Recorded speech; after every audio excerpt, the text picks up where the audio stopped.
Percayalah.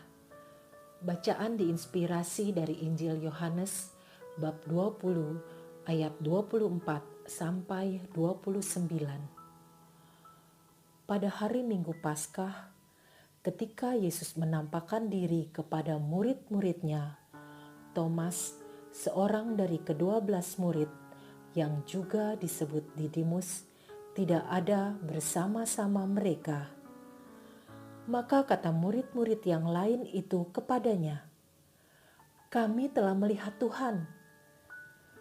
Tetapi Thomas berkata kepada mereka, "Sebelum aku melihat bekas paku pada tangannya, dan sebelum aku mencucukkan jariku ke dalam bekas paku itu, dan mencucukkan tanganku ke dalam lambungnya, aku sama sekali tidak akan percaya."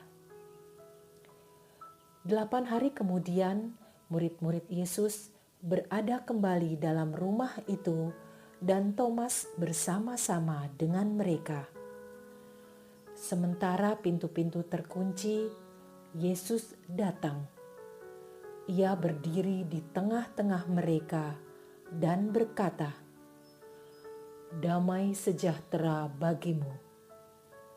Kemudian ia berkata kepada Thomas, "Taruhlah jarimu di sini dan lihatlah tanganku. Ulurkanlah tanganmu dan cucukkan ke dalam lambungku. Dan jangan engkau tidak percaya lagi, melainkan percayalah." Thomas menjawab kepadanya, "Ya Tuhanku dan Allahku." Kata Yesus kepadanya, "Karena telah melihat aku, maka engkau percaya. Berbahagialah mereka yang tidak melihat namun percaya." Demikianlah sabda Tuhan. Ingatkah Anda siapa yang mengatakan kalimat ini? "Tuhan, kami tidak tahu kemana engkau pergi. Jadi bagaimana kami tahu jalan ke situ?"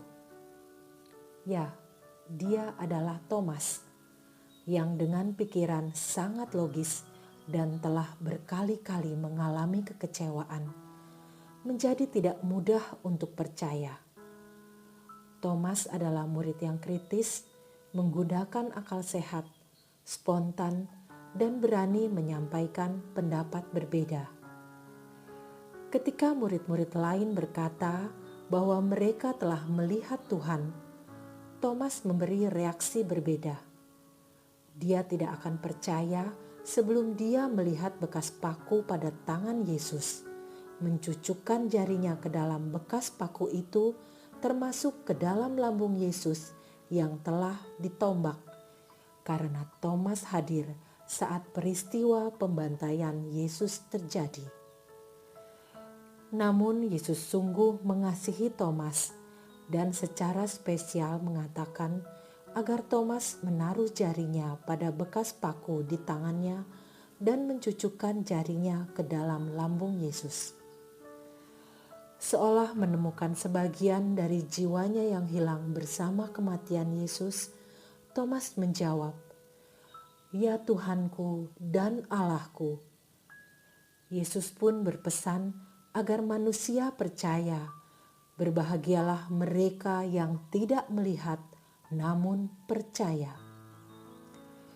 Pengalaman seorang teman yang percaya meskipun dengan rasa sedih ketika istri yang dicintainya harus kembali kepada Sang Pencipta. Saat terakhir akan berpisah, istrinya berujar lemah bahwa ia memohon agar Tuhan memberikan tempat terbaik baginya. Penyakit kanker yang menggerogoti tubuhnya tak sanggup ditanggungnya lagi. Dia harus kembali dan dengan menyerahkan segala penderitaannya, dia berpulang dengan tenang di pangkuan suaminya.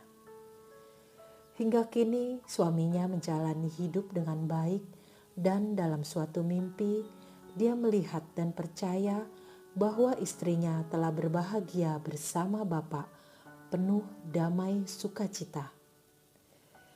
Ada 3 kali transformasi Thomas di dalam kisah ini.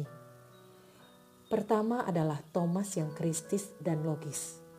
Kedua adalah Thomas yang percaya karena melihat Yesus.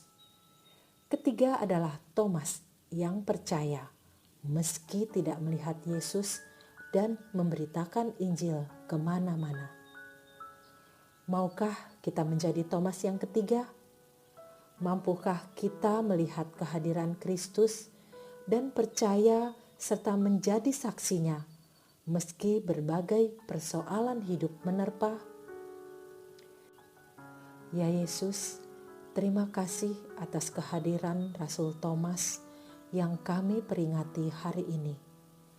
Semoga kami selalu percaya kepadamu dan menjadi saksimu dimanapun dan kapanpun hingga akhir hidup kami.